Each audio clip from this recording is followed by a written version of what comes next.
नमस्कार साथियों, स्वागत है आपका हमारे यूट्यूब चैनल में। हम देख रहे हैं हिंदी सेटनेट अध्ययन में हिंदी साहित्य का दूसरा इतिहास, जो कि हम लाइन टू लाइन पंक्ति दर पंक्ति पढ़ा रहे हैं, अध्ययन कर रहे हैं।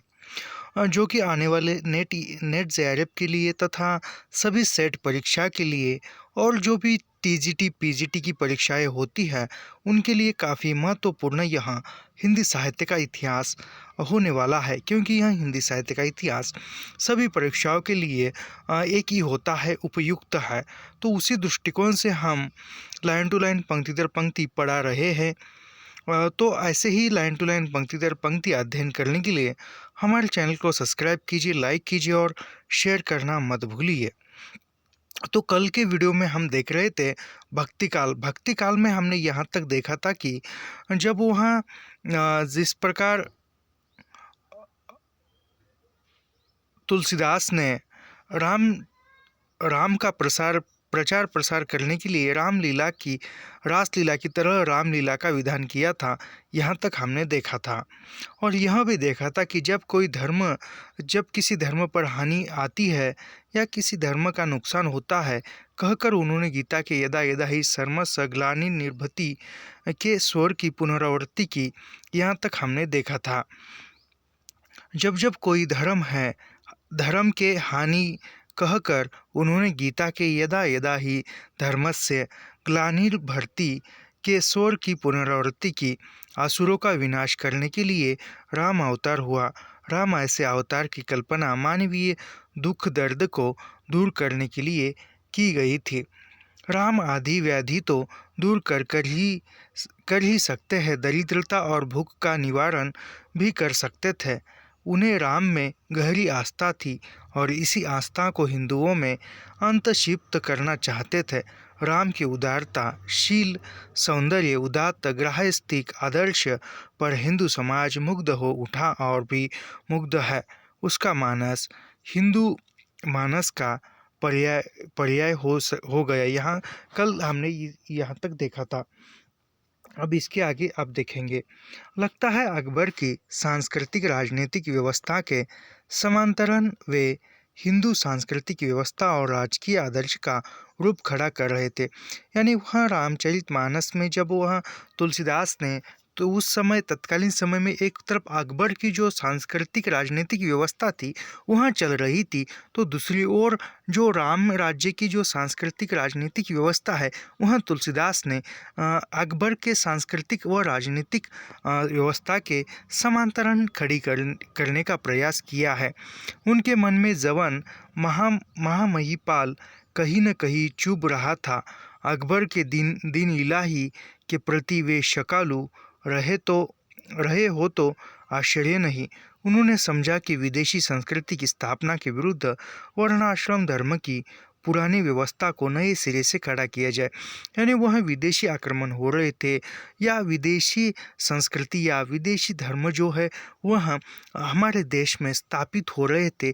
उनका विदेशों का राज्य जो है वह स्थापित हो रहा था।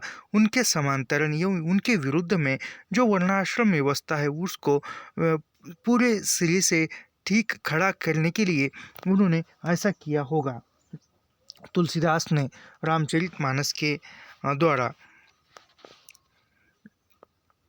अकबर के साम्राज्यवादी विस्तारवादी के विरुद्ध उन्होंने राम राज्य का आदर्श भी प्रस्तुत किया। यानी अकबर के राज्य का जो साम्राज्य विस्तार था उसके विरुद्ध में उन्होंने तुलसीदास ने राम राज्य का आदर्श प्रस्तुत किया है।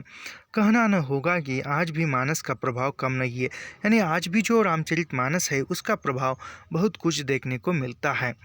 सिद्धांततः उन्होंने निर्गुण पंथ का विरोध नहीं किया, पर कबीरदास के विरुद्ध उनका गहरा आक्रोश था। यानी तुलसीदास ने जो निर्गुण पंथ था उसका विरोध नहीं किया, मगर जो कबीरदास थे कबीरदास का विरोध तुलसीदास ने किया था। तुलसीदास का कबीरदास के प्रति आक्रोश था। इसे उन्होंने अत्यंत खींच भरे शब्दों में अभिव्यक्त किया है। नाना विरोधी पंथों को समेटकर वे ऐसा मार्ग निकाल रहे थे जिस पर चलकर हिंदू जाति सुरक्षा का अनुभव करे। यानी तुलसीदास ऐसे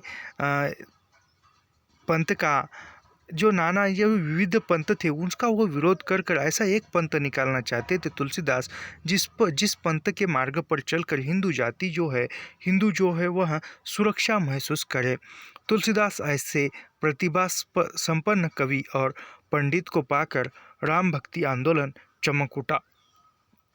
तुलसीदास जैसे प्रतिभा संपन्न बहुप्रतिभामुखी कवि और पंडित को पाकर जो राम भक्ति आंदोलन है वह चमक उठा। यानी राम भक्ति आंदोलन जो है वह एक पूरे साहित्य गगन में छा गया। राम ऐसे त्राणकर्ता भगवान को पाकर हिंदू अशक्त हो गए। संभवतः इसलिए शुक्ल जी ने लिखा है कि हिंदुओं को भगवान की शक्ति और करुणा के अतिरिक्त और कोई सहारा नहीं रह गया। यह शुक्ल जी का कथन है। यह नेट 2023 मार्च में पूछा गया था, लेकिन मुझसे गलत हुआ था क्योंकि मुझे याद नहीं आ रहा था। तो यह शुक्ल जी का कथन है। अभी तो मैं फिर से एक बार पढ़ता हूँ। संभवतः इसलिए शुक्ल जी ने लिखा है, हिंदुओं को भगवान की शक्ति और करुणा के अतिरिक्त और कोई सहारा नहीं रह गया। यह कथन रामचंद्र शुक्ल का है। ये सभी आंदोलन तत्कालीन परिस्थितियों की देन है। सामाजिक दृष्टि से देखने पर कबीर आदि संतों और सूफियों के भक्ति आंदोलनों को प्रतिवादात्मक प्रोटेक्टर और कृष्ण राम भक्ति आंदोलनों को प्रतिरोधात्मक या यथास्थितिवादात्मक रेजिस्ट्रेट आंदोलन कह सकते हैं।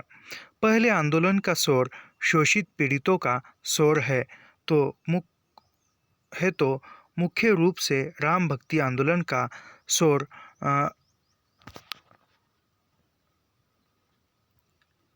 व्यक्ति वेदास्तित्ववादी का है।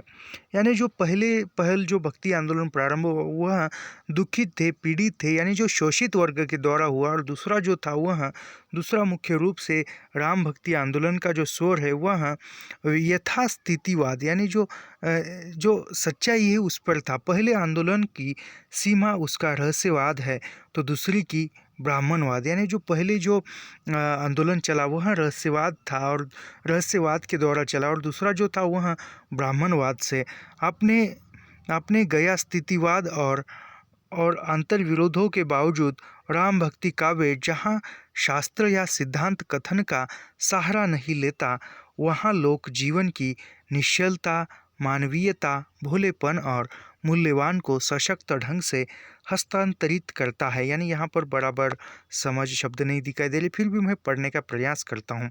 यानी जो राम भक्ति जो शाखा है वह यानी राम भक्ति शाखा के राम भक्ति काव्य जहाँ शास्त्र या सिद्धांत का कथन का यानी जहाँ पर राम भक्ति शाखा में जहाँ पर शास्त्र या सिद्धांत का सहारा नहीं ले जाता वहाँ पर राम भक्ति शाखा में लोक जीवन की निश्चलता, मानवीयता, भोलेपन का मूल्यवान को सशक्त ढंग से हस्तांतरित करता है। यानी वह राम भक्ति शाखा में इंसान को महत्व दिया हुआ दिखाई देता है। दूसरे शब्दों में उसकी काव्य प्रतिभा और सांस्कृतिक दृष्टि में चमक तब आती है जब रचनात्मक प्रक्रिया में वर्ग चेतना लुप्त हो जाती है। फिर आगे चलकर जो वर्ण चेतना है, वर्ग चेतना है, वह रचनात्मक दुनिया में, साहित्य की दुनिया में लुप्त हो जाती है, नष्ट हो जाती है।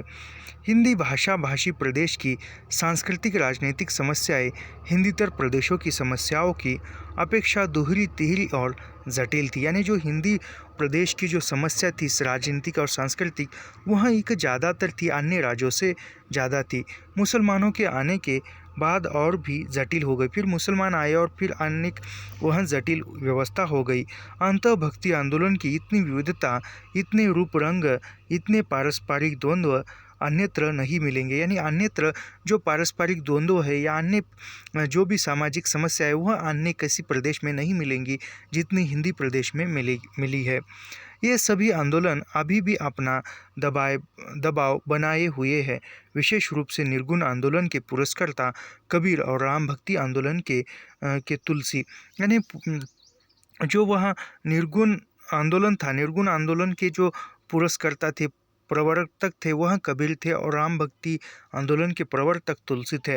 मुक्तिबोध का यह कथन है कि मुक्तिबोध का कथन है, मुक्तिबोध कहते हैं कि निर्गुण भक्ति मार्गी जातिवाद विरोध आंदोलन सफल नहीं हो सका। उसका मूल कारण यह है कि भारत में पुरानी समाज रचना को समाप्त करने वाली पूंजीवादी क्रांतिकारी शक्तियाँ उन दिनों विकसित नहीं हुई थी। प्रश्न होता है कि क्या पूंजीवादी क्रांतिकारी शक्तियों के विकसित होने पर जातिवाद विरोधी आंदोलन सफल हो जाता। मुक्तिबोध कहते हैं कि उसका मूल कारण मुक्तिबोध कहते हैं कि निर्गुण भक्ति जो है वह जाति पाति विरोधी आंदोलन था। निर्गुण भक्ति मार्ग जो था वह जाति विरोधी आंदोलन था, तो इसलिए वह सफल नहीं हो सका क्योंकि उसका मूल कारण यह है कि भारत में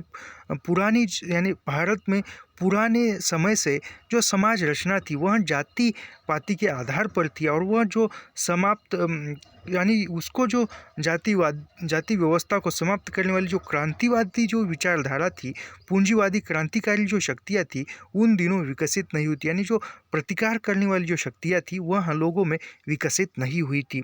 प्रश्न होता है कि फिर प्रश्न उपस्थित होता है कि पूंजीवादी क्रांतिकारी शक्तियों के विकसित होने पर फिर वह क्रांतिकारी शक्तियाँ विकसित होने पर जातिवादी जातिवाद विरोधी आंदोलन जो है वह सफल हो जाता। उस समय जो जातिवाद को क्रांतिकारी शक्तियाँ विरोध करने के लिए नहीं थी, यदि वह शक्तियाँ उत्पन्न हो जाती तो वह निर्गुण आंदोलन जो था वह सफल हो जाता था, जातिवादी विरोधी आंदोलन।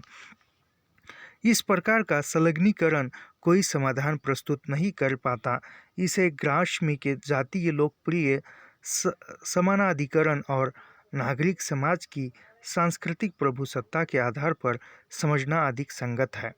अंततः गोस्वामी जी के अंतर्विरोध को सामने रखते हुए निम्न वर्ग को भी उन्हें अपने हित में अर्धापित कहना होगा। जैसे उच्च वर्ग नेता वर्ग अपने हित में उन्हें इस्तेमाल कर रहा है, जो अन्य जो निम्न वर्ग के लोग हैं, जो उच्च वर्ग के लोग निम्न वर्ग के लोगों को अपने हित के लिए वह उपयोग कर लेते हैं, इस्तेमाल कर लेते हैं और वो कर रहे हैं।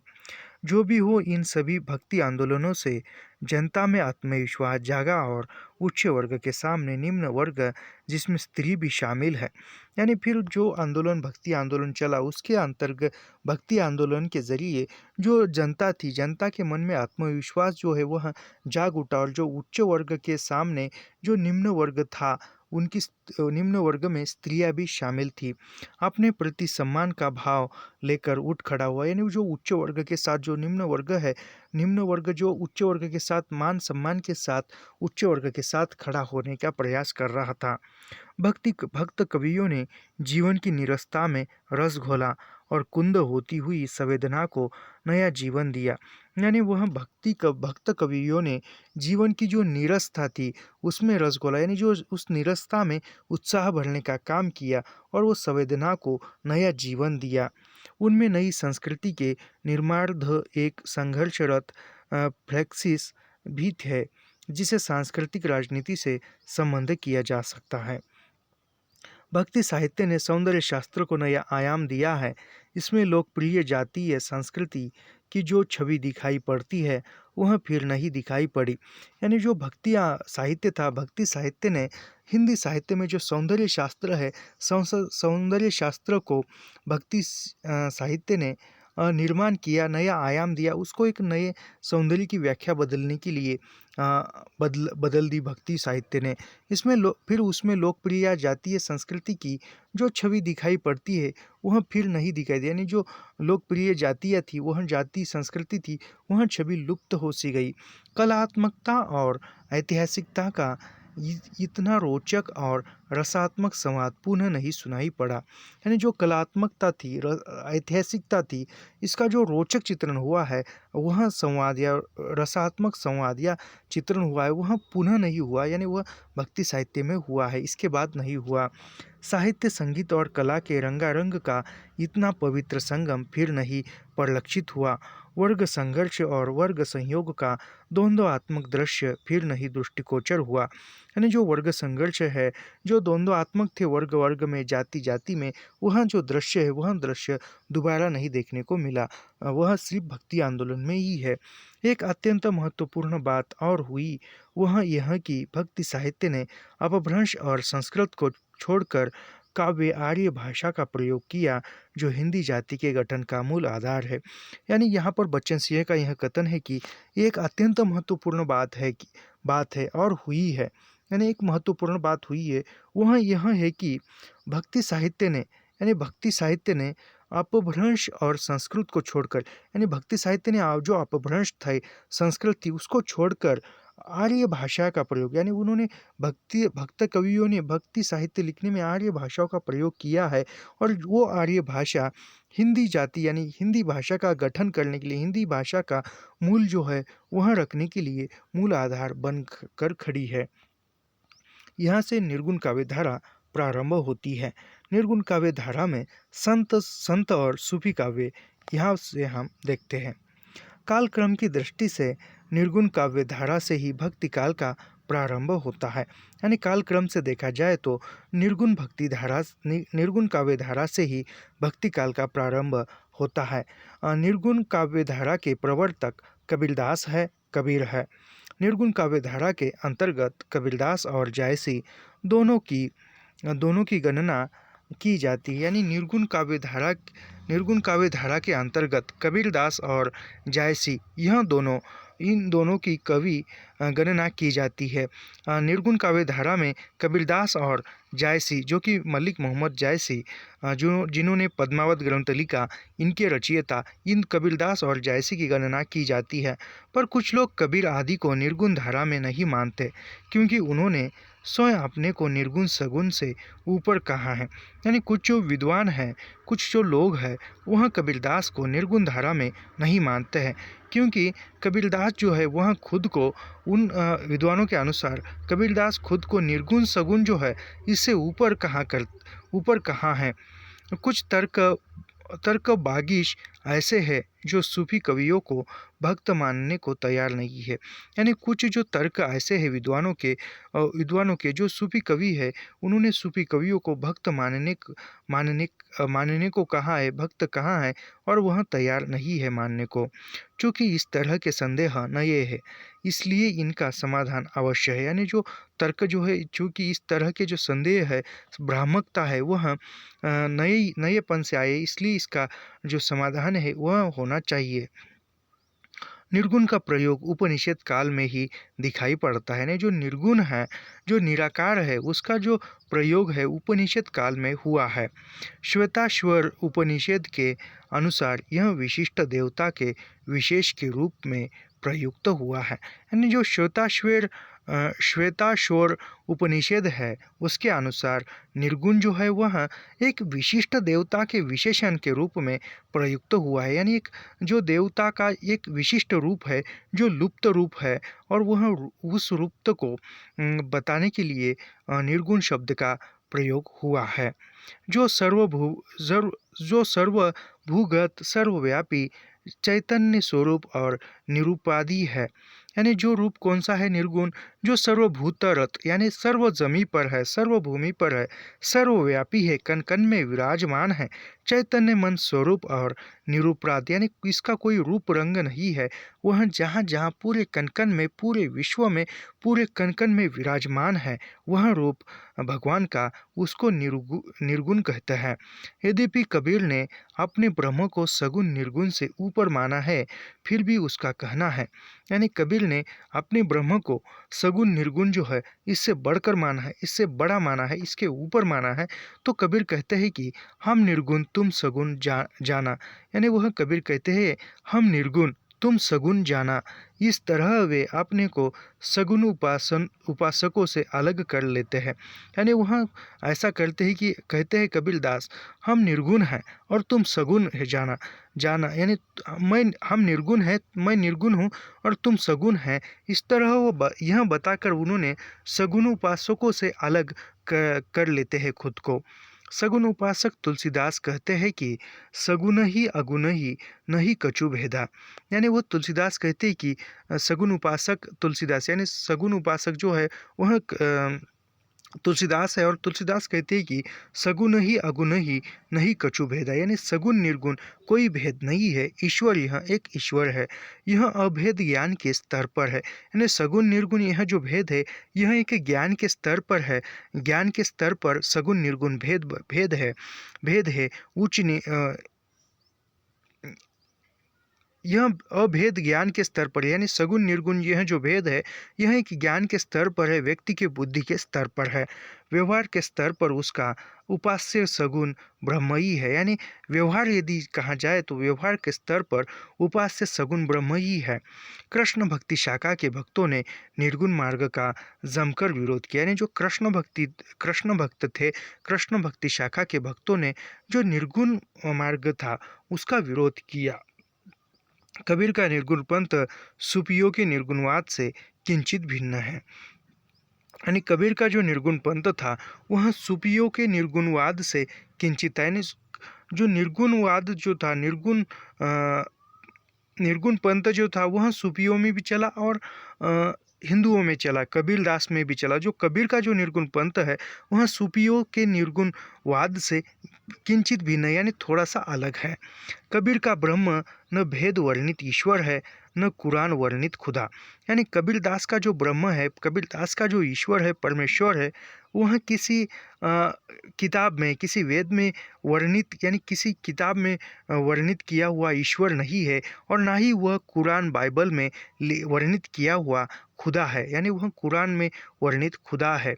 यानी वह इसलिए वह सूफियों से थोड़ा हटके है, वह इन दोनों से न्यारा है। यानी कबीरदास का जो ब्रह्म है वह वेद में वर्णित ईश्वर और कुरान में वर्णित खुदा से थोड़ा सा न्यारा है, यानी अलग है। वह निर्गुण की लिकबद्धता से अलग है। निर्गुण संबंधी सारी शास्त्रोक्त शब्दावली ग्रहण करते हुए भी वह शास्त्रेतर हो जाता है।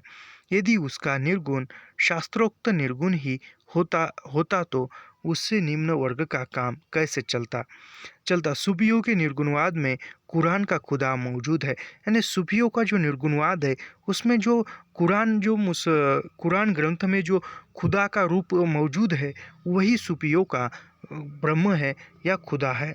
पर ब्रह्म या खुदा के प्रति प्रपत्ति या मोहब्बत के कारण दोनों ही भक्त हैं।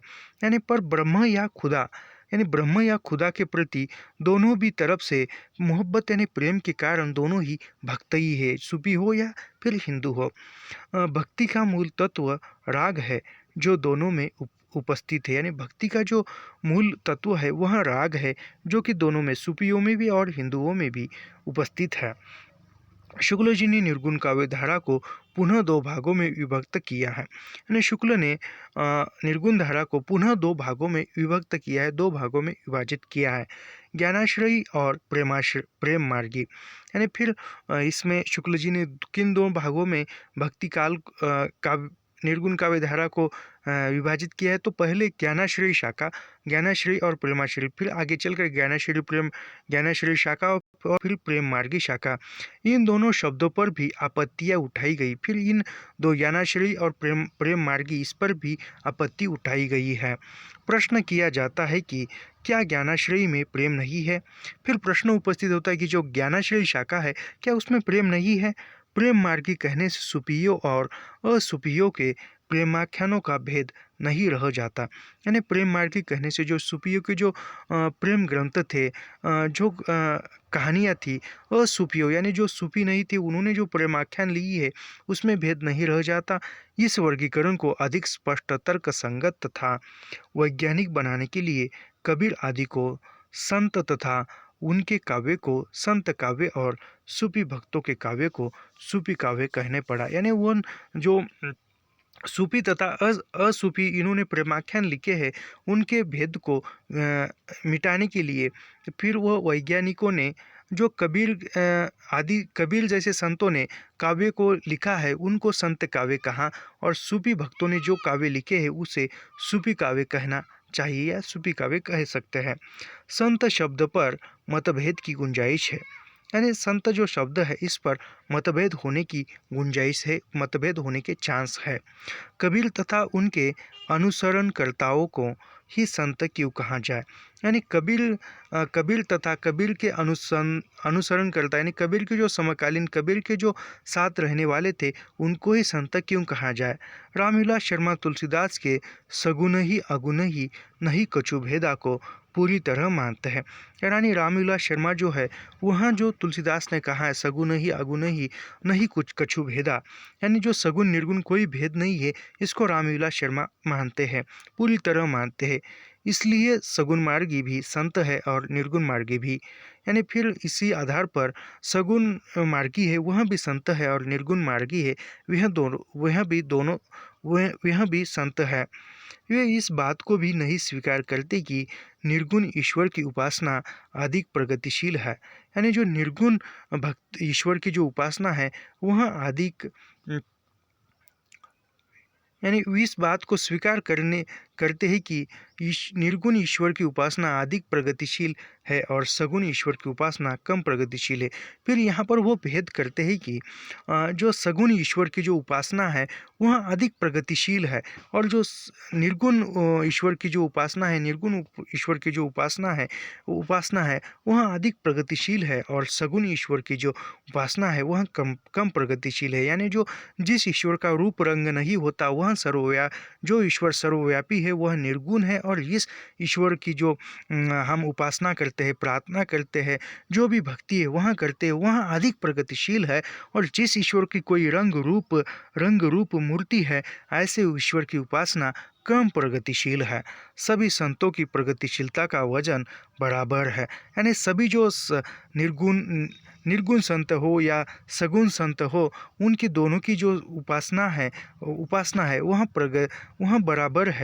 बराबर है दोनों की। वर्णाश्रम धर्म के समर्थक तुलसी उतने ही प्रगतिशील है जितने वर्णाश्रम धर्म भंजक कबीर है, यानी जो वर्णाश्रम धर्म के समर्थन करने वाले तुलसीदास थे, तुलसीदास उतने ही प्रगतिशील है जितने वर्णाश्रम धर्म भंजक यानी जो वर्णाश्रम धर्म का विरोध करने वाले कबीर थे, जितने कि कबीर प्रगतिशील है उतने ही तुलसीदास भी प्रगतिशील है। 14वीं शताब्दी ईस्वी में महाराष्ट्र के वारकरी संप्रदाय के भक्तों के लिए संत शब्द का प्रयोग किया जाता था, यानी 14वीं शताब्दी में महाराष्ट्र के वारकरी संप्रदाय, आज भी महाराष्ट्र में, मैं महाराष्ट्र का हूँ तो यह बात महाराष्ट्र के वारकरी संप्रदाय के बारे में थोड़ा बहुत जानकारी है। तो आज भी महाराष्ट्र में वारकरी जो संप्रदाय है वह बहुत ज़्यादा दिखने को मिलता है, जो कि महाराष्ट्र में जो पंढरपुर नामक स्थान है वहाँ पर आषाढ़ में यात्राएं होती है। विट्ठल नामक जो देवता है उनके यहाँ वह जाते हैं, पुंडलिक ऐसे कहीं हम देखते हैं। ज़्यादा चर्चा न करते हुए बढ़ते हैं इस टॉपिक की ओर। 14वीं शताब्दी में महाराष्ट्र के वारकरी संप्रदाय, यानी महाराष्ट्र में जो वारकरी संप्रदाय था, महाराष्ट्र में जो वारकरी संप्रदाय है उसके लिए 14वीं शताब्दी में वारकरी संप्रदाय के भक्तों के लिए, यानी जो महाराष्ट्र के वारकरी संप्रदाय के भक्तों के लिए 14वीं शताब्दी में संत शब्द का प्रयोग हुआ था। बाद में वारकरी संप्रदाय के अनुयायियों को भी संत कहा गया। फिर बाद में जो वारकरी संप्रदाय के अनुयायी थे इनको ही संत कहा गया। वारकरी संप्रदाय की उपासना बहुत कुछ निर्गुण उपासना सी ही थी, यानी जो वारकरी संप्रदाय की जो उपासना थी वह निर्गुण उपासना की तरह ही थी। कबीरदास ने बार बार संतों को संबोधित किया है, यानी कबीरदास ने बार बार संतों को कहा है। लगता है उनका समाज संत समाज कहा जाता रहा होगा, यानी कबीरदास ने बार बार संतों को संबोधित करने के लिए बहुत कुछ कहा है। तो ऐसा प्रतीत होता है कि जो कबीरदास का जो समाज था वह संतों का समाज रहा होगा। अन्यतः संतों को बार बार संबोधित करने का कोई तुक नहीं था। यानी वह कबीरदास ने जो भी संबोधित किया है वह बार बार संतों को ही सबसे ज़्यादा संबोधित किया है। तो ऐसा लगता है कि कबीरदास का जो समाज था वह संतों का समाज था। यदि उनका समाज संतों का नहीं होता तो बार बार वह संतों को ही संबोधित क्यों करते। यह भी बात सही है। तो फिर यहाँ पर यह कथन महत्वपूर्ण लगता है मुझे, इसलिए मैं फिर से पढ़ता हूँ कि कबीरदास ने बार बार संतों को संबोधित किया है। लगता है उनका समाज संत समाज कहा जाता रहा होगा, अन्यथा संतों को बार बार संबोधित करने का कोई तुक नहीं था। तुलसीदास ने भी संत शब्द का प्रयोग किया है। तुलसीदास ने भी संत शब्द का प्रयोग किया है, पर तुलसी और कबीर के अर्थों में गुणात्मक अंतर है। यानी कबीर ने भी संत शब्द का प्रयोग किया है और तुलसी ने भी संत शब्द का प्रयोग किया है। दोनों में जो संत शब्द है इसका कुछ गुणात्मक अंतर है दिखने को मिलता है। तुलसी संतत्व को विशेष प्रकार का स्वभाव मानते हैं, यानी तुलसीदास जो है वह संत शब्द को एक स्वभाव के रूप में मानते हैं। बहु कब कबहुक संत सुबाहु गहेगे, पर कबीर आस्था और विश्वास की प्रणाली। यानी वह तुलसीदास जो है स्वभाव को स्वभाव को संत मानते हैं, पर कि कबीर आस्था और विश्वास को संत शब्द से संबोधित करते हैं। तुलसीदास कबीर को संत मानने को तैयार नहीं थे। यानी तुलसीदास जो है वह कबीर को संत नहीं मानते थे। यहाँ पर एक दोहे या पंक्ति है। झूठो है झूठो सदा जग संत कहत, जे अंत लहा है। जान पने को गुमान बड़ो, तुलसी के विचार गवार महा है। तुलसीदास की पंक्ति है, जान पने को गुमान का संकेत कबीर की ही ओर है, कबीर की हो। यानी जो उन्होंने कबीर पर व्यंग करते हुए यह लिखा है, झूठो है झूठो सदा जग संत कहत, जे अंत लहा है। जान पन को गुमान बड़ो, तुलसी के विचार गवार महान है। यानी जान पने को गुमान का संकेत जो है वह कबीरदास को चित्रित करता है, कबीरदास की ओर है। लोग में भी सामान्यतः संतदास उन्हीं को कहा जाता है जो निम्न वर्ग के साधु है। यानी सामान्यतः संत किसको कहा, संतदास, यानी संतदास किसको कहा जाता है, जो निम्न वर्ग के साधु है उनको संतदास कहा जाता है। अंतः कबीर आदि को संत कहना अधिक संगत प्रतीत होता है। सूफी तो सूफी है, यानी कबीरदास को भी संत कहना कहना अधिक संगत प्रतीत होता है। और सूफी है तो सूफी तो है ही वह। यहाँ से संत काव्य प्रारंभ होता है। संत काव्य में सबसे प्रथम कबीरदास जी आते हैं।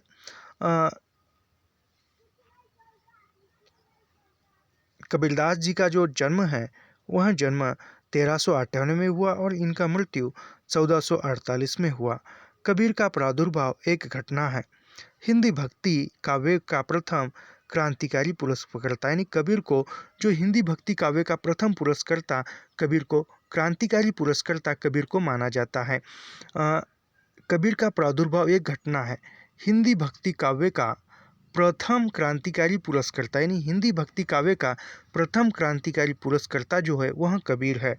वह भी मुसलमान, किंतु इस इतिहास में कुछ भी सहसा घटित नहीं होता। यानी वह भी मुसलमान है और मुसलमानों की है और इतिहास में क्यों ऐसा ही घटित नहीं होता। कबीर ने जो कुछ किया उसके पीछे एक परंपरा, यानी कबीरदास ने जो कुछ भी अपने काव्य में लिखा है, बताया है, वह एक परंपरा है। इतिहास की एक सामंत मंजिल है। मुल्ला पंडितों का वर्चस्व है, किंतु कबीर के व्यक्तित्व में वह ताकत थी जिससे सामंत व्यवस्था के इन सरमायादारों की मूर्ति तोड़ने में वे एक सीमा तक सफल हुए, लेकिन इसके लिए उन्हें भारी कीमत चुकानी पड़ी। यानी वह उस समय जो तत्कालीन समय में कबीर ने जिस समय में लिखा उस तत्कालीन समय में जो भी सामंती व्यवस्था थी, जो भी धर्मों में विरोध था, जाति जाति में विरोध था, तो वह उसको विरोध करने में कबीरदास को सफलता तो मिली, लेकिन उसको कीमत भी चुकानी पड़ी। बौद्ध सिद्ध जाति पाति के विरोध और बाह्य आडंबर की मुखालिफत का रास्ता बना चुके थे। यानी बौद्ध सिद्ध जो थे उन्होंने जाति पाति विरोध और जो भी बाह्य आडंबर था उसके मुखालिफ का रास्ता, यानी जो भी जाति पाति का विरोध और बाह्य आडंबर का विरोध करने के लिए बौद्ध और सिद्धों ने एक रास्ता बना चुके थे। यानी उन्होंने पहले से उस रास्ते पर सफ़र किया था, जिस रास्ते पर जाति पाति के प्रति विरोध, बाह्य आडंबर का विरोध यह कबीरदास ने किया है, उससे पहले बौद्ध सिद्धों ने वही काम किया था। बौद्ध सिद्धों के दोहे, कोशों और चर्चा गीतों तथा कबीर की साखियों और पदों में अनेक समानताएं मिलती हैं। यानी जो बौद्ध सिद्धों के दोहे है, कोश है, चर्चा गीत है, उन्होंने जो भी जाति पाति विरोध, बाह्य आडंबर, धर्म की समानता जो है वह बौद्ध सिद्धों में दिखाई देती है, वही समानता जो है कबीर के साखियों या पदों में देखने को मिलती है। जाति पाति का वैसा ही आक्रोशपूर्ण विरोध, बाह्य आडंबर के प्रति वैसी ही कड़ी फटकारे। यानी जिस प्रकार बौद्ध सिद्धों ने बाह्य आडंबर या जाति पाति का विरोध किया है, जाति पाति का विरोध करते हुए बाह्य आडंबर को फटकारा है, उसी प्रकार कबीर के साकी या पदों में ही देखने को मिलता है। आत्म साक्षात्कार की वैसी ही गौयोक्ति, पर दोनों में समानताओं से अधिक असमानताएं थी। यानी दोनों में समानताएं भी थी और असमानताएं थी। कबीर में न मांस मदिरा की ललक थी, न प्रज्ञोपाय का वैलक्षण, न चमत्कार का प्रदर्शन और न मुद्राओं का अंगीकरण। कबीरदास में कोई मांस मदिरा की ललक थी, यानी कोई मांस मदिरा जो थी, मांस मदिरा ललक थी, यानी मांस मदिरा को त्यागने की बात कबीर कहते हैं। और जो भी प्रज्ञोपान का वह लक्षण था, कोई चमत्कार नहीं था, चमत्कार का प्रदर्शन नहीं था, मुद्राओं का अंगीकरण भी नहीं था। बौद्ध सिद्धों की अपेक्षा वे नातों से अधिक प्रभावित थे। यानी कबीरदास जो थे वह बौद्ध सिद्धों से अधिक नातों से प्रभावित थे। समूचा संत साहित्य नाथ पंथियों से प्रभावित था। यानी सभी जो संत साहित्य है वह नाथ पंथियों से प्रभावित था। नातों से अपने को जोड़ने में वे गर्व का अनुभव करते हैं। यानी नाथ संप्रदाय के साथ खुद को जोड़ने में जो भक्ति साहित्य है वह गर्वित अनुभव करता था। चाहे उड़ीसा का पंच सखा संप्रदाय हो या महाराष्ट्र का वारकरी संप्रदाय, दोनों पर गोरख का स्पष्ट प्रभाव है। यानी जो नाथ संप्रदाय में चाहे फिर वह उड़ीसा का पंच सखा संप्रदाय हो, यानी उड़ीसा के जो पंच सखा संप्रदाय था, या महाराष्ट्र का वारकरी संप्रदाय है, वह दोनों संप्रदाय भी नाथ संप्रदाय से, नाथ पंथों से प्रभावित थे। गोरख का स्पष्ट प्रभाव था। यानी गोरखनाथ पंथ के जो प्रवक्ता थे वह गोरखनाथ थे, इसलिए वह गोरखनाथ का उन पर स्पष्ट प्रभाव देखने को मिलता है। इधर के रामानंदी, वैरागी, निरंजनी संप्रदाय, जोगमनी संप्रदाय आदि भी गोरख को श्रद्धापूर्वक स्मरण करते थे। यानी गोरख यानी गोरखनाथ जो कि नाथ पंथ के प्रवर्तक थे, उनको जो रामानंदी, वैरागी, निरंजनी संप्रदाय, जोगमनी संप्रदाय आदि भी गोरख को श्रद्धापूर्वक, यानी जो रामानंदी संप्रदाय था, निरंजनी संप्रदाय है, जोगमनी संप्रदाय, यह भी गोरखनाथ को स्मरण करते थे। यानी यह भी नाथ पंथ से प्रभावित है। कबीर ने भी उन्हें सादर याद किया है। यानी कबीर ने भी गोरखनाथ को या नाथ पंथों को याद किया है, यानी वो प्रभावित थे। गोरख के सदाचार और हठ योग का प्रभाव संतों पर ही नहीं सूफियों पर भी पड़ा है। यानी जो गोरखनाथ का जो प्रभाव है वह हठ योग का प्रभाव संतों पर नहीं है, संतों पर भी है और सूफियों पर भी है। सूफी संत देश भर में फैले हुए थे। यानी सूफी जो संत थे वह देश भर में फैले हुए थे। कबीर ने उनकी प्रेम की पीर को भी अपनाया और हिंदुओं की अहिंसा, प्रपत्ति और अद्वैत को भी। यानी कबीरदास ने जो सूफियों की जो प्रेम की पीर थी, प्रेम की जो पीड़ा थी, उसको अपनाया है। सूफियों की प्रेम की पीड़ा को कबीर ने अपनाया और जो हिंदुओं में अहिंसा थी, प्रपत्ति थी, अद्वैत थी, उनको भी अपनाया है। इन उपकरणों को आयत्त करते हुए वे गरीब, शोषित, अपमानित निम्न वर्ग की ओर से खड़े हो गए और उच्च वर्ग और वर्ण की सामंती शक्तियों पर कसकर चोटें की। यानी वह कबीरदास जो है गरीब शोषित वर्ग को अपमानित निम्न वर्ग की ओर से, यानी जो गरीब शोषित अपमानित वर्ग है निम्न वर्ग की ओर से खड़े हुए, और जो सामंती शक्तियाँ थी यानी जो गरीब का शोषण करने वाली थी उनके विरोध में खड़े हो गए, और जो सामंती शक्ति थी यानी जो बड़े उच्च वर्ग के थे उन पर कसकर व्यंग कसे है कबीरदास ने। निम्न वर्ग में आत्मसम्मान का भाव जागा, यानी कबीर ने जो निम्न वर्ग था उनको लगता था कि हम नीचे के हैं, हम निम्न वर्ग के हैं, हम निम्न धर्म जाति के लोग हैं, हम शूद्र हैं। ऐसे लोगों में कबीर ने आत्मविश्वास जगाने का काम किया है। उन्हें सुधारक कहना उनके महत्व को कम करना है। यानी बच्चन सिंह के अनुसार कबीरदास को सुधारक कहना एक उनके महत्व को, यानी कबीरदास के महत्व को सुधारक कहना यानी कबीरदास के महत्व को कम करना है। वे एक ऐसे धर्म की स्थापना करना चाहते थे जिसमें न कोई हिंदू हो, न मुसलमान, न कोई मौलवी हो, न पुरोहित, न कोई शेख हो, न बरहम, सब मनुष्य हो। यह क्रांतिकारी कदम था, न कि सुधारवाद। यानी कबीरदास जो है एक एकता का संदेश देना चाहते हैं। एकता, जो भी जाति धर्म है, ऊंच जाति धर्म है, ऊंच नीच है, यह सब मिटाकर कबीरदास जो है केवल मानवता, केवल मनुष्य, यही धर्म स्थापित करना चाहते थे। इसलिए बच्चन सिंह कहते हैं कि उसको सुधारवाद कहना गलत है, वह गलत है, ऐसा वे कहते हैं। मैं फिर से एक बार पढ़ता हूँ यह कथन। निम्न वर्ग में आत्मसम्मान का भाव जागा, उन्हें सुधारक कहना उनके महत्व को कम करना है। वे एक ऐसे धर्म की स्थापना करना चाहते थे जिसमें न कोई हिंदू हो, न मुसलमान, न कोई मौलवी हो, न पुरोहित, न कोई शेख हो, न बरहम, सब मनुष्य हो। यह क्रांतिकारी कदम था, न कि सुधारवाद।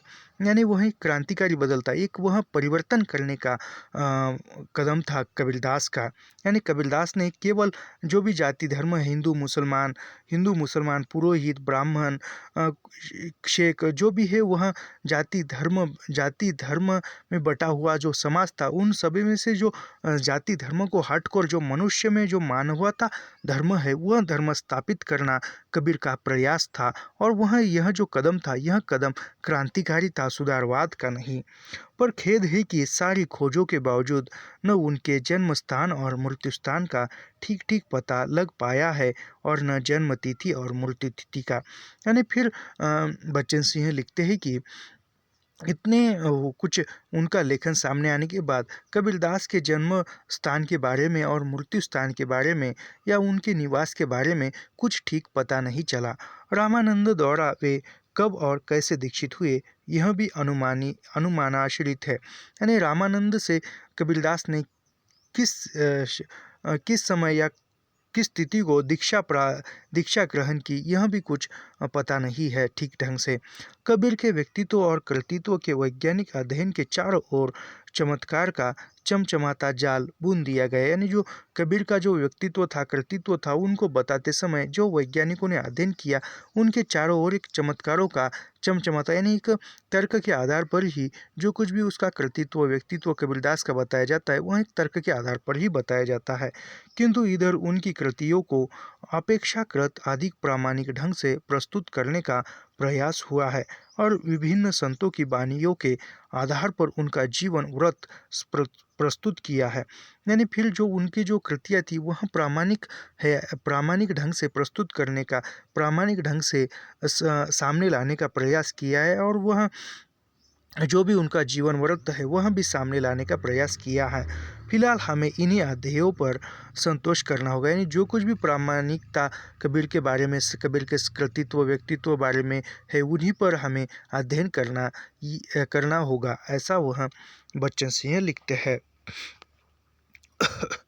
कबीर की जीवनी के लिए दो प्रकार के साक्ष्यों पर निर्भर करना पड़ता है। यानी कबीर की जीवनी पर दो प्रकार के साक्ष्य दिखने को मिलते हैं, बाह्य और आंतरिक। यानी बाह्य और आंतरिक साक्ष्य मिलते हैं। बाह्य साक्ष्य के अंतर्गत प्राचीन भारतीय धार्मिक साहित्य कबीरपंथियों का साहित्य। यानी जो बाह्य साक्ष्य में जो कबीर भारतीय धार्मिक यानी बाह्य साक्ष्य पर जो भारतीय धर्म के साहित्य में जो कबीरपंथी थे उनका साहित्य बाह्य साक्ष्य में आता है और ऐतिहासिक पुस्तकें तथा भक्तों के कथन आदि आते हैं। ऐतिहासिक पुस्तकें और जो भक्तों के कथन है यह बाह्य साक्ष्य में आते हैं। नाबादास का भक्तमाल 1641 यानी नाबादास का जो भक्तमाल था वह 1641 में लिखा गया था। अनंत दास की कबीर साहिब जी की परचई 1657 में लिखी गई थी। श्री गुरु ग्रंथ साहिब 1661, प्रिया दास की भक्तमाल की प्रबोधनी टीका 1702, मुकुल नंद दास का कबीर चरित 1708 और राघव दास का भक्तमाल 1717 धार्मिक ग्रंथ है। कबीर पंथियों के दो ग्रंथों निर्भया ज्ञान और आशा सागर से भी कबीर की जीवनी पर प्रकाश पड़ता है। यानी कबीर की जीवनी पर कौन कौन से ग्रंथ से प्रकाश पड़ता है या कौन कौन से ग्रंथ के आधार पर हम कबीर का परिचय तथा कृतित्व व्यक्तित्व जान सकते हैं, उन ग्रंथों के नाम मैं फिर से एक बार पढ़ता हूँ। नाबादास का भक्तमाल 1641, अनंत दास की कबीर साहिबा जी की परचाई 1657, श्री गुरु ग्रंथ साहिब 1661, प्रिया दास की भक्तमाल की प्रबोधनी टीका 1702, मुकुल नंद दास का कबीर चरित 1708 और राघव दास का भक्तमाल 1717 धार्मिक ग्रंथ है। कबीर पंथियों के दो ग्रंथ है यानी कबीर पंथियों के दो ग्रंथ है निर्भय ज्ञान और आशा सागर से भी कबीर की जीवनी पर प्रकाश पड़ता है। ऐतिहासिक ग्रंथों में आकईन ए अकबरी यानी ऐतिहासिक जो ग्रंथ में आइन ये अकबरी और दबिस्ताने मज़ाहिब में भी कबीर का उल्लेख हुआ है। संत भक्तों ने भी कबीर को आदरपूर्वक स्मरण किया, यानी जो संत भक्त थे उन्होंने भी कबीरदास को आदरपूर्वक स्मरण किया है, रेखांकित किया है, चित्रित किया है। इनमें धन्ना, दीपा, रैदास, कमाल, व्यास आदि उल्लेखित है। यानी संत भक्तों ने यानी संत जो कवि थे उन्होंने आदरपूर्वक किन्होंने कबीरदास को आदरपूर्वक चित्रित किया है, उसमें से नाम है धन्ना, पीपा, रैदास, भक्त, कमाल, व्यास आदि उल्लेख है। इन सभी पुस्तकों से कबीर की महिमा, व्यक्तित्व, जाति, व्यवसाय, अखड़पन पर प्रकाश पड़ता है। यानी उन उपर्युक्त सभी ग्रंथों के आधार पर कबीर की जाति, व्यवसाय, अखड़पन पर प्रकाश पड़ता है, सामने आता है। कबीर की अपनी रचनाओं में उनका जीवन वृत्त नहीं मिलता, यानी कबीर ने जो खुद की रचनाएं लिखी है उन पर कोई उनका जीवन वृत्त नहीं मिलता। यानी उन्होंने उनकी रचनाओं में किसी जीवन के बारे में, खुद के जीवन के बारे में नहीं लिखा। अंत विद्वानों को अधिकतर बही साक्ष्य और अनुश्रुतियों पर आधारित होना पड़ा है। यानी फिर विद्वानों में उनका कृतित्व, व्यक्तित्व, परिचय जानने के लिए विद्वानों को जो बाह्य साक्ष्य है, जो उपयुक्त हमने देखे, उन्हीं पर आधारित होना पड़ा। पर जो कुछ वृत्त प्राप्त होता है उससे तत्कालीन इतिहास के साथ कबीर का संबंध जोड़ने में सुविधा होती है। जो कुछ भी वृत्त यानी जो कुछ भी जानकारी प्राप्त होती है उसके आधार पर कबीर का जो संबंध है उस समय जोड़ने में सुविधा हुई है। कबीर के जन्मस्थान के बारे में तरह तरह की अटकलें लगाई गई है। यानी कबीरदास के जन्मस्थान के बारे में अलग अलग विद्वानों में मतभेद है। कोई कहता है कि वे बनारस के पास लहर तारा के एक तालाब के किनारे फेंके हुए मिले। कोई उनका जन्मस्थान मगहर बताता है तो कोई आजमगढ़ का बेलहरा ग्राम। जितने व्यक्ति उतनी राय, यानी जितने विद्वानों ने जितने मत रखे हैं उतनी राय दिए हैं, उतने तर्क दिए हैं, फिर भी यह मान लिया गया है कि वे लहर तारा के पास फेंके हुए मिले थे। यानी सर्वसम्मति से कबीरदास जो है लहर तारा के पास फेंके हुए मिले। नीरू और नीमा नामक मुसलमान दंपति ने उसका पालन पोषण किया था। यानी जो नीरू और नीमा को वहाँ लहर तारा के पास फेंके गए थे जब वह छोटे भ्रूण अवस्था में थे, तब और फिर आगे चलकर नीरू और नीमा नामक दंपति ने कबीरदास का पालन पोषण किया। उनको वह नीरू और नीमा को कबीरदास मिले और फिर उन्होंने मुसलमान दंपति को मिले और उनका नाम नीरू और नीमा था और फिर उन्होंने कबीरदास का पालन पोषण किया था। मगहर को उनका मृत्यु स्थल स्वीकार किया, फिर मगहर में कबीरदास का मृत्यु हुआ ऐसा स्वीकार किया। कबीर के जीवन काल में सवर्ण हिंदुओं तथा मुल्ला मौलवियों ने उनकी दुर्दशा करने में कोई कोर कसर नहीं छोड़ी। यानी कबीर के दास के पूरे जीवन काल में जो सवर्ण हिंदुओं थे, जो मुल्ला मौलवी थे, उन्होंने कबीरदास को दुर्दशा करने में कोई, यानी कबीरदास को छेड़ने में उन पर समस्या, आपत्ति, यानी उन पर आक्रामक होने में कोई कसर नहीं छोड़ी थी। पर प्रसिद्धि के बाद हिंदुओं ने उन्हें विधवा ब्राह्मणी के गर्भ से, जिसे रामानंद ने भूल से पुत्रवती होने का आशीर्वाद दे रखा था, यानी फिर कबीरदास प्रसिद्ध हुए और बाद में हिंदुओं ने ऐसा माना कि किसी विधवा के गर्भ ने, यानी किसी विधवा के कोख से वह जन्मे हुए हैं और उस विधवा को रामानंद ने भूल से पुत्रवती होने का आशीर्वाद दिया था। यानी भूल से किसी विधवा को रामानंद ने पुत्र प्राप्ति का आशीर्वाद दिया था और उन्हीं से, उसी विधवा से पुत्र प्राप्त हुआ, उसका नाम कबीर था। ऐसा वह हिंदुओं ने प्रचलन किया। पैदा होने की कहानी गढ़ ली, यानी फिर ऐसी इस प्रकार पैदा होने की, यानी उत्पन्न होने की, जन्म होने की कहानी गढ़ ली। इतना प्रतापी और प्रतिभा संपन्न व्यक्ति मुसलमान कैसे हो सकता था? यानी इतना प्रसिद्ध, इतना प्रतिभा और संपन्न व्यक्ति मुसलमान कैसे हो सकता था? हिंदुओं के मतानुसार या हिंदुओं के विचारों पर मुसलमानों ने उन्हें मुसलमान कुल में पैदा होने की बात सिद्ध की। लगता है कबीर और ईसा मसीह के जन्म की कहानी एक ही तरह की है। यानी जो वह मुसलमानों ने कबीरदास को मुसलमान कुल में पैदा होने की बात को सिद्ध किया है। यानी मुसलमान मानते हैं कि कबीरदास जो है वह मुसलमान कुल में ही पैदा हुए थे। और फिर बच्चन सिंह कहते कि जो ईसा मसीह थे, जो वह ईसा मसीह है, यानी जो क्रिश्चियन धर्म के जो है, वह कबीरदास और ईसा मसीह के जन्म कहानी की लगभग एक ही तरह की है, समान की है। जो व्यक्ति हिंदुओं मुसलमानों को धर्मनिरपेक्ष मानवीय समानता का पाठ पढ़ाता रहा, उसी के शव को लेकर हिंदू मुसलमान झगड़ बैठे। यानी जिस कबीरदास ने हिंदुओं मुसलमानों को धर्मनिरपेक्ष मानवीय समानता का पाठ पढ़ा, यानी जिस कबीरदास ने जो व्यक्ति, यानी जिस कबीरदास ने हिंदू मुसलमानों को एकता के धागे में पिरोने का काम किया और मानवता धर्म स्थापित करने, मानवता धर्म का पढ़ाने का काम किया, मानवता धर्म में रखने का काम किया, मानवता धर्म सिखाया, उसी के शव को लेकर, यानी उसी के मृत्यु शरीर को लेकर हिंदू और मुसलमान झगड़ने लगे थे। ना हिंदू ना मुसलमान की घोषणा करने वाले कबीर के शव को हिंदू और मुसलमान बना दिया गया। मजहबी झगड़ा मुर्दा को लेकर ही होता है, यानी मजहबी जो झगड़ा है वह हिंदुओं को मुर्दे को लेकर होता है। यह जो कथन है काफ़ी महत्वपूर्ण है। ना हिंदू ना मुसलमान की घोषणा करने वाले कबीर के शव को हिंदू और मुसलमान बना दिया गया। मजहबी झगड़ा मुर्दा को लेकर ही होता है, यह कथन बच्चन सिंह का है। गनीमत यह हुई कि किसी चतुर व्यक्ति ने उसके शव के साथ फूल रख दिए, शव नहीं तो फूल का बंटवारा हो। यानी फिर किसी व्यक्ति ने उनके शव के पास फूल रखे और कहा कि बंटवारा जो है उस मृत शरीर का न होकर फूल का बंटवारा हो।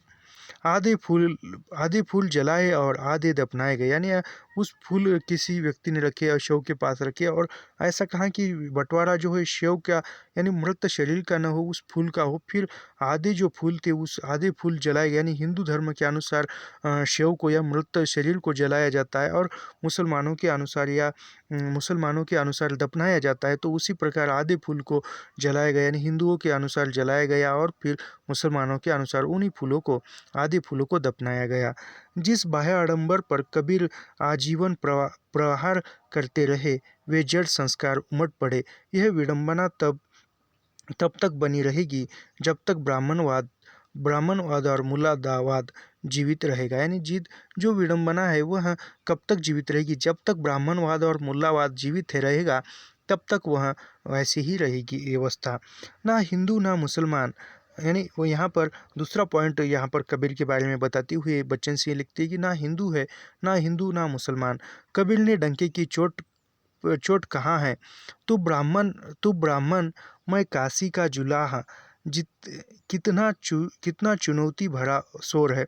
यानी वह एक विरोधामय एक चुनौती भरे स्वर में कहते हैं कि कबीर ने डंके की चोट पर कहा है कि तू ब्राह्मण, मैं काशी का जुलाहा। यानी एक चुनौती भरे स्वर में कहते हैं कि तू ब्राह्मण है तो मैं भी काशी का जुलाहा हूँ। आप ब्राह्मण हैं, उच्च वर्ग के मुकुटमणि है, मणि तो मैं जुलाहा हूँ। यानी कबीरदास जी कहते हैं कि तुम ब्राह्मण हो, तुम उच्च वर्ग के मुकुटमणि हो, तुम उच्च वर्ग के सिर पर रखने वाले मणि हो तो मैं भी जुलाहा हूँ, निम्न जाति में कमीन। यानी मैं भी जुलाहा हूँ, निम्न जाति का हूँ। यहीं पर वर्ग संघर्ष का स्वर मुखर हो उठता है। जुलाहा कपड़ा बुनने का व्यवसाय करते हैं और वर्ण व्यवस्था में अत्यंत निम्न कोटि के माने जाते हैं। यानी जुलाहा जो जाति है वह कपड़ा बुनने का काम करती है। यानी बुनकर जो बनारस काशी के आसपास ज़्यादा बुनकर देखने को मिलते हैं। तो वहाँ जो है वह कबीरदास जी कहते हैं कि मैं जुलाहा हूँ। यानी जुलाहा जो है कपड़ा बुनने का व्यवसाय करते हैं और जो वर्ण व्यवस्था में सबसे निम्न कोटि के सबसे नीचे कोटि की जाति मानी जाती है जुलाहा। पर उनका कहना है, यानी फिर कबीर का कहना है, नीच कुल जुलाहरा भयो नीच कुल जुलाहरा भई भइयो गुनी गंभीरा। जुलाहा नीच कुल का तो है पर गुनी गंभीरा है। यानी वह जुलाहा जो है, जुलाहा जाति के जो लोग हैं वह निम्न वर्ग के हैं, लेकिन जो गुण से है वह गंभीर है, यानी गुण से वह भरपूर है। मुझ में उलझना है तो समझ बूझ कर आओ, मैं तुमसे 19 नहीं कुछ 20 ही हूँ। यानी वह कबीरदास जी कहते हैं मुझसे उलझना है या मुझसे कुछ झगड़ा करना है, बात करनी है तो फिर कुछ समझदारी से आओ, समझा बुझा कर आओ। मैं तुमसे 19 नहीं हूँ, मैं तुमसे 20 ही हूँ। यानी 19-20 का अंतर कहते हैं ना, उसी प्रकार रैदास धन्ना गुरु अमरदास रजब आदि उन्हें जुलाहा कहते हैं। यानी कबीरदास को रैदास धन्ना गुरु अमरदास रजब आदि उन्हें जुलाहा कहते हैं।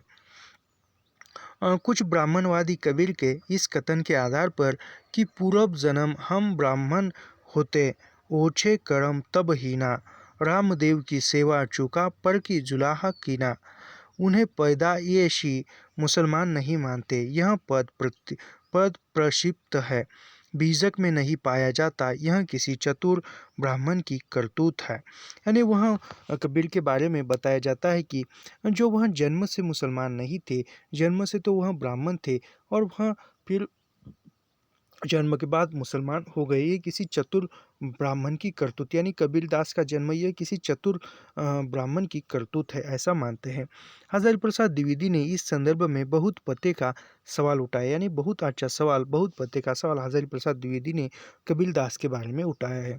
कबीरदास अपने को बार बार जुलाहा कहते हैं पर एक बार भी मुसलमान नहीं कहते। इसके स्थान पर ना हिंदू ना मुसलमान कहते हैं। वे लिखते हैं कि आध्यात्मिक पक्ष में निसंदेह बहुत ऊंचा भाव है, पर कबीरदास ने कुछ इस ढंग से उभय विशेष बताया है कि कभी कभी वे आध्यात्मिक सत्य के अतिरिक्त एक सामाजिक सत्य की ओर इशारा करते हैं। यानी हजारी प्रसाद द्विवेदी जी कहते हैं कि कबीरदास ने खुद को बार बार जुलाहा कहा है, बार बार जुलाहा कहा है, मुसलमान नहीं कहा है। और इसके स्थान पर फिर वो बाद में ना हिंदू ना मुसलमान कहते, ना वो हिंदू है ना वो मुसलमान है। कबीरदास खुद के बारे में कहते हैं कि ना मैं हिंदू हूँ ना मैं मुसलमान हूँ, मैं तो जुलाहा हूँ। फिर वे लिखते हैं कि आध्यात्मिक पक्ष को निसंदेह बहुत ऊंचा भाव है, यानी जो आध्यात्मिकता में वह बहुत ऊंचे भाव से लिखते हैं। पर कबीरदास ने कुछ इस ढंग से उभय विशेष बताया है कि कभी कभी वे आध्यात्मिक सत्य के अतिरिक्त एक सामाजिक सत्य की ओर इशारा करते हैं। यानी कभी कभी वो आध्यात्मिक बात को छोड़कर जो सामाजिक सत्य है उसको भी सामने लाने का प्रयास करते हैं। उन दिनों वयनजीवी नाथ मतावलंबी गृहस्थी योगियों की जाति समुच्चय ही ना हिंदू ना मुसलमान थी। वे आगे चलकर यह निष्कर्ष निकालते हैं कि कबीरदास जिस जुलाहा जाति में पालित हुए थे वे एकांत पुष्ट पहले के योगी जैसी किसी आश्रम भ्रष्ट जाति से मुसलमान हुई थी या अभी होने की राह में थी। यानी कबीरदास का जिस मुसलमान जाति में या जिस मुसलमान दंपति में पालन पोषण हुआ, वह जो जाति थी वह किसी निम्न या निम्न कोटि की जाति थी, या उन्होंने मुस्लिम धर्म किसी आश्रम या किसी भ्रष्ट जाति में थे और वह आगे चलकर उसको मुस्लिम बनाया गया, वह मुस्लिम धर्म जो है स्वीकारने के कगार पर थे। इससे स्पष्ट है कि उन्हें हिंदू संस्कार नाथ पंथ से ही मिला था, यानी कबीरदास को जो हिंदू संस्कार था वह नाथ संप्रदाय से मिला था, नाथ पंथ से मिला था। वे सद्य धर्म परिवर्तित मुस्लिम जुगी परिवार में पैदा हुए थे, यानी वह जो है सद्य धर्म परिवर्तित, यानी जो धर्म परिवर्तित कर कर मुस्लिम हुए थे उनके परिवार में पैदा हुए थे। यानी कबीरदास के गुरु के बारे में यह हम कल के वीडियो में देखेंगे। तो आज के वीडियो में इतनी ही। ऐसा ही लाइन टू लाइन पंक्ति दर पंक्ति अध्ययन करने के लिए हमारे चैनल को सब्सक्राइब कीजिए, लाइक कीजिए और शेयर करना मत भूलिए। और हाँ, कमेंट करके बताइए तो कि वीडियो कैसा लगा। मिलते हैं नेक्स्ट वीडियो में। धन्यवाद।